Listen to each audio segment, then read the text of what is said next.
Kumai, mi nombre está Zoraida Molina Arndel. Den capítulo 1, versículo 1 te cujesum, Pablo te comienza con un saludo. Pablo y Timoteo escriben a carta junto para el pueblo de Filipe. Para el creyente, para el líder, para el diácono.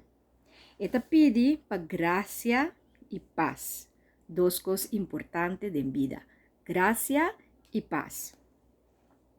Después está así un gesto con el pueblo de oración.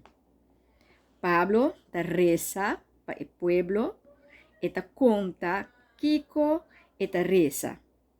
Pablo está contento y agradecido para su pueblo te ayuda y ayuda bom. El pueblo te ayuda plama e información de Jesús, que es buena noticia. Pablo está en prisión, pero via de esnan que plama e noticia e trabalho de Senhor te sigue.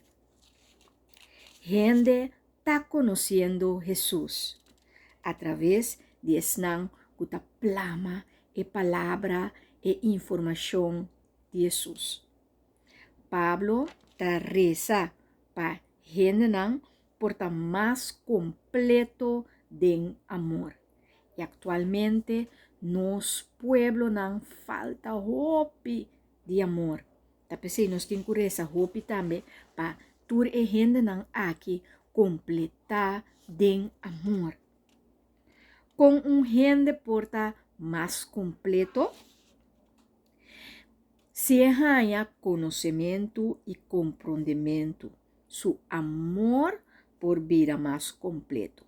Que meu conhecimento e compreendimento é importante para ganhar conhecimento de Deus, para ganhar compreendimento do Espírito Santo, para assim nos por estar completo e vida mais completo. E amor de nós que te traga a través de Cristo Jesús te vida mais completo. Para Kiko, me seta mais completo, para gente por distinguir lo que é importante de verdade. De hopi gente ta papia, de hopi cos, pero não ta turcos ta importante de verdade. Para gente por tem três coisas essenciais: pureza, peta sem falta, sem mancha, e para viva vida justo, peta justo, e por carga fruta de justiça aqui dentro, que te traga a través de Cristo Jesus. Have fun with the journey.